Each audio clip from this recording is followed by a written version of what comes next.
On January 18, 1778, the Hawaiian Islands were discovered by Captain James Cook during his third voyage to the Pacific. In 1871, the German Empire was proclaimed in the Hall of Mirrors at the Palace of Versailles, following the defeat of France in the Franco-Prussian War. On January 18, 1919, the Paris Peace Conference opened, marking the beginning of negotiations to end World War I and establish a new world order. In 1936, Rudyard Kipling, the renowned British author of The Jungle Book, passed away in London at the age of 70. On this day in 1943, the Soviet Union announced the end of the Siege of Leningrad, a brutal 872-day blockade by German forces during World War II. In 1967, Albert DeSalvo, known as the Boston Strangler, was convicted of numerous murders and sentenced to life in prison.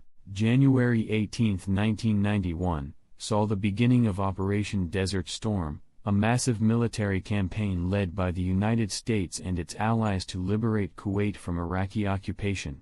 More recently, on January 18, 2018, NASA announced the discovery of 8 planets orbiting a distant star, bringing new insights into the possibility of finding extraterrestrial life.